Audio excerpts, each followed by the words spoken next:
Imagine hosting Christmas dinner, a festive time meant for warmth and family connection. But instead of joy, you find yourself staring at a plate, wondering if your own daughter-in-law has tried to end your life. Hey everyone, it's Hazel, your favourite coffee-loving storyteller. Grab a warm mug and let's dive into some truly chilling family drama. Calliope loved her son, Silas, more than anything in the world. He was her rock, her pride and joy.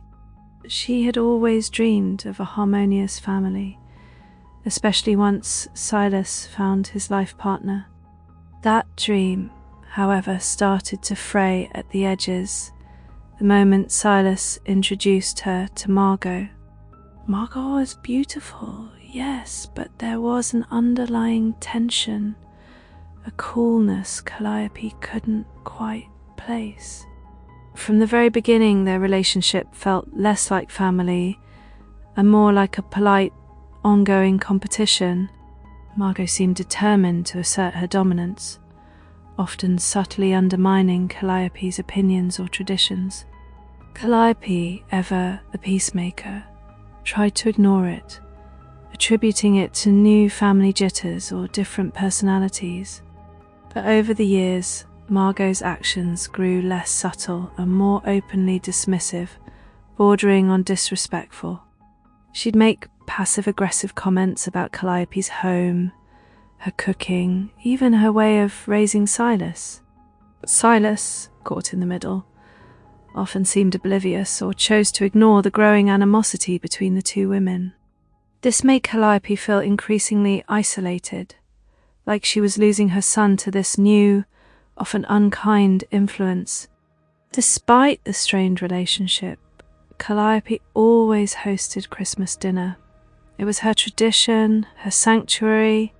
Every year, she would invite Silas and Margot, hoping that the spirit of the season might soften things. This particular year, Calliope had gone above and beyond, preparing a magnificent feast for everyone. She meticulously planned the menu, ensuring every dish was perfect, a labour of love for her family. There was roasted turkey, honey-glazed ham, her famous cranberry sauce, and decadent mashed potatoes. She even baked her grandmother's treasured gingerbread cookies, filling the house with a warm, festive aroma. Margot, surprisingly, offered to bring a dish this year, something she rarely did, usually arriving empty-handed.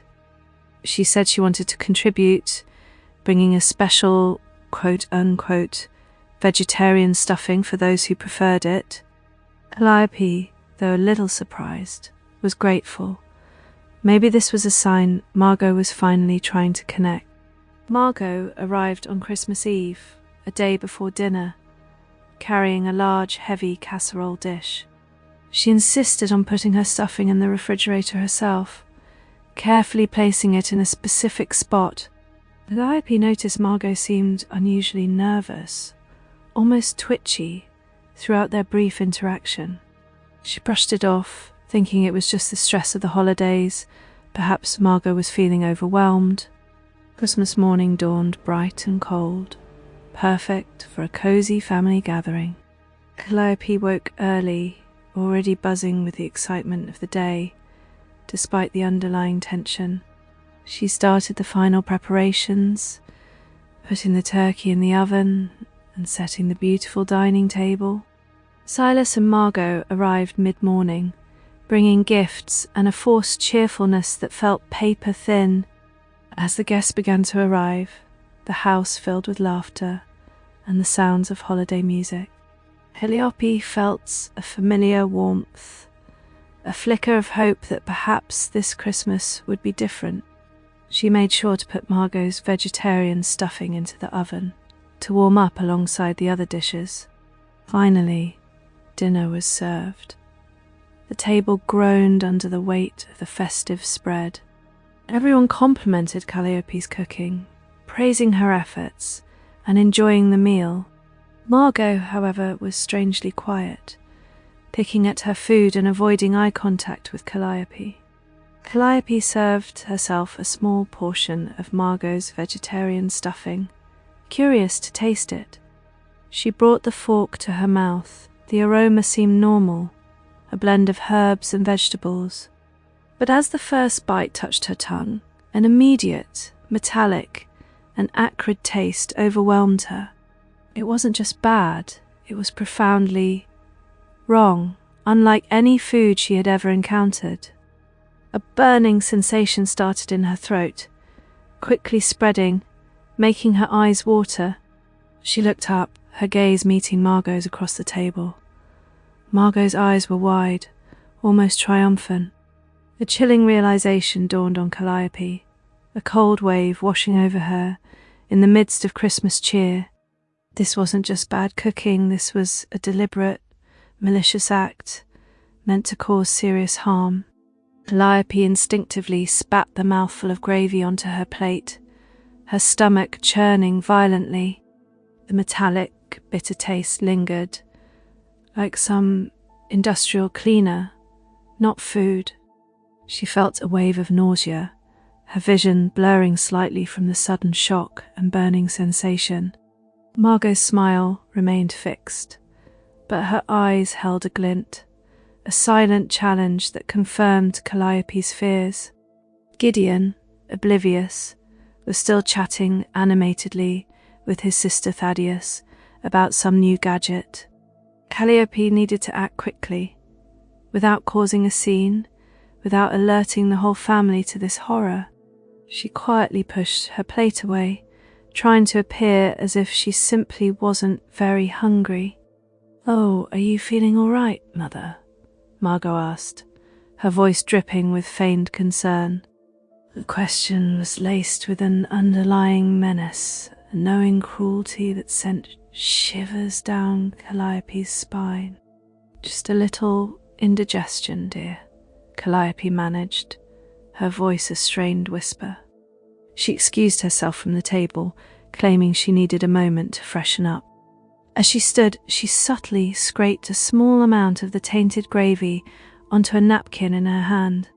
This was a desperate move, but she knew she needed some kind of physical evidence.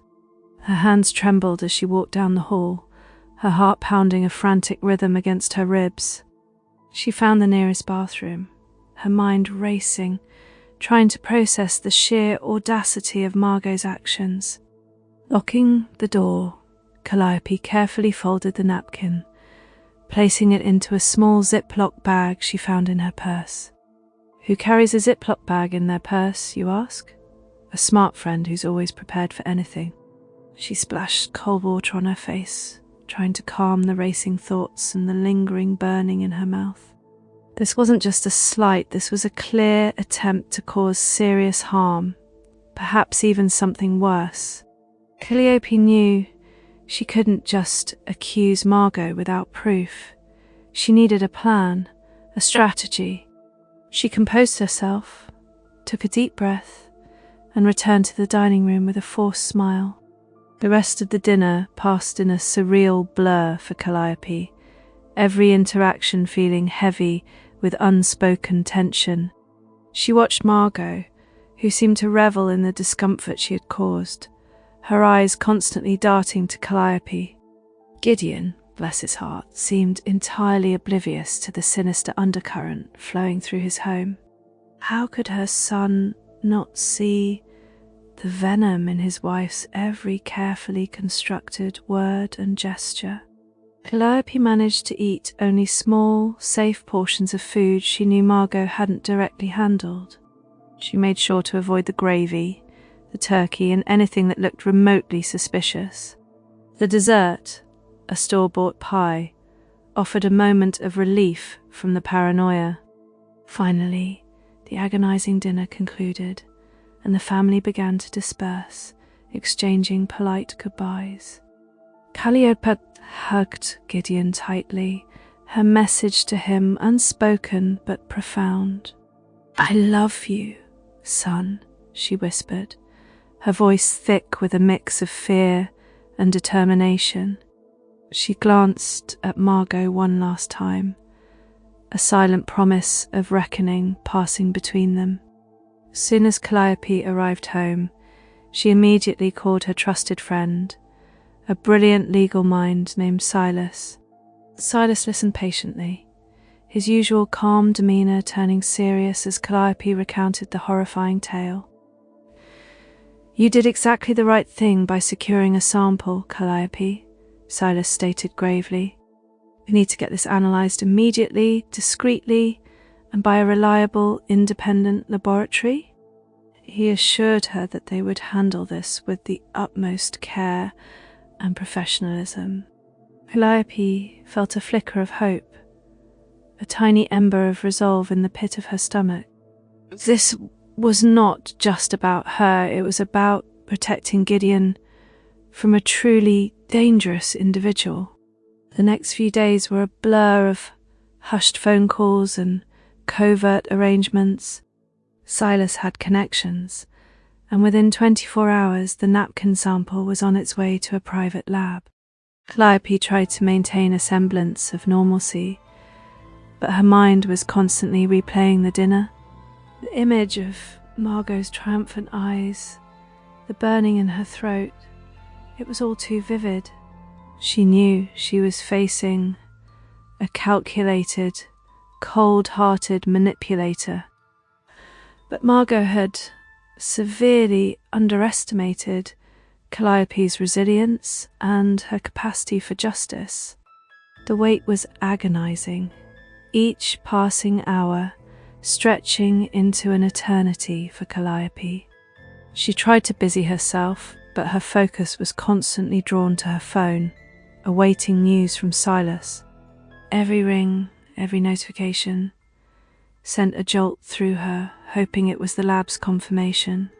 Silas, ever the pragmatic one, kept her grounded, reminding her that science takes time. But inside, Calliope felt a quiet storm brewing, a fierce determination to uncover the truth. Finally the call came, Silas's voice grave on the other end. The lab results were conclusive. The napkin tested positive for a potent, fast-acting laxative. It was a calculated, insidious act, designed to cause severe discomfort and humiliation. Calliope felt a chilling certainty settle over her. Margot hadn't just been careless. This was a deliberate act of malice, aimed directly at her during a family gathering. Her initial shock gave way to a cold, hard resolve. This would not stand. She immediately called Silas back, her voice steady despite the tremor in her hands. "We have our proof," she stated, a new steel evident in her tone. "Now we act." Silas agreed, his own anger simmering beneath his calm demeanour. "What's the first step?" "Thaddeus," Calliope replied firmly. "He needs to know what kind of person he's married to." The idea of confronting her son filled her with a profound sadness, but it was necessary. She arranged to meet Thaddeus alone, away from the potential drama Margot might create. When they met, Thaddeus was initially dismissive, convinced his mother was overreacting. "Margot would never do something like that, Mother," he insisted, visibly uncomfortable. Calliope calmly presented the lab report, detailing the findings and the implications. Thaddeus read the document, his face slowly draining of colour as the words sank in. He stammered, trying to defend his wife, but the scientific evidence was undeniable. She wouldn't," he whispered, the conviction leaving his voice, replaced by dawning horror.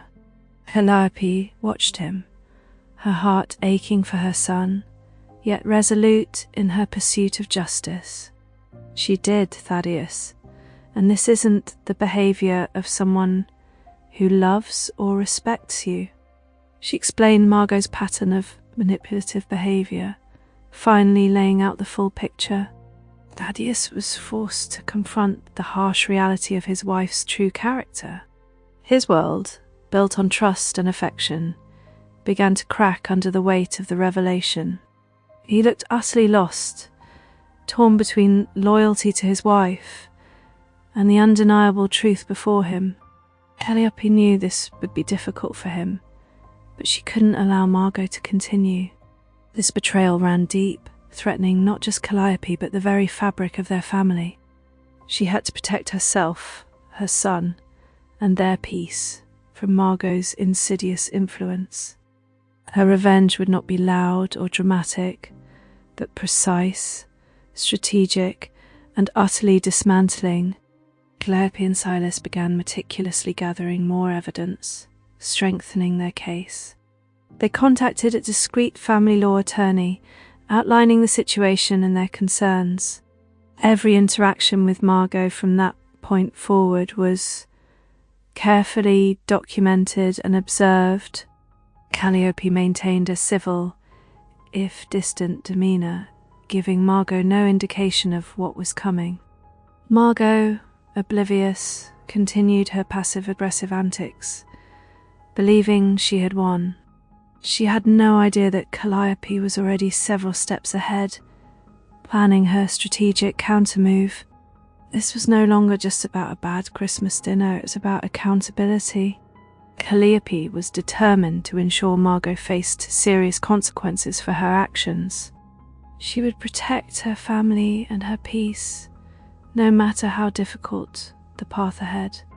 The cold revenge had begun, a quiet storm brewing beneath a calm, composed surface. Margot's reign of subtle terror was about to come to a very abrupt and definitive end. Calliope was ready to deliver the justice she deserved, one careful step at a time. It's truly astonishing how some people will go to such extreme lengths to create chaos. Margot's entitlement had festered into something genuinely unsettling and dangerous.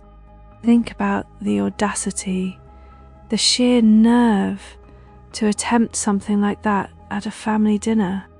It speaks volumes about a person's character or lack thereof, when boundaries mean nothing. Calliope's resolve was born from a place of necessary self-preservation and protecting Silas. Sometimes, the only way to deal with a truly toxic individual is to remove them completely. It's not about being vindictive, it's about safeguarding your peace and your loved ones. This kind of situation shows us the importance of trusting our instincts, even when it's hard. Our intuition often warns us about those who mean us harm, even when they're family. Calliope's story is a powerful reminder that strong boundaries are essential for our well-being. It's a tough lesson, but sometimes you have to choose yourself and your family over loyalty to a manipulator. What an absolutely wild ride, you guys. My coffee definitely needed a refill for this one.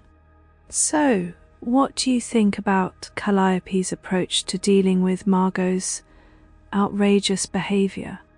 Have you ever had to draw a really firm line with a difficult family member like this?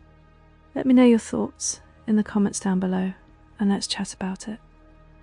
If you enjoyed this story, please confront that like button, subscribe, and ring the notification bell.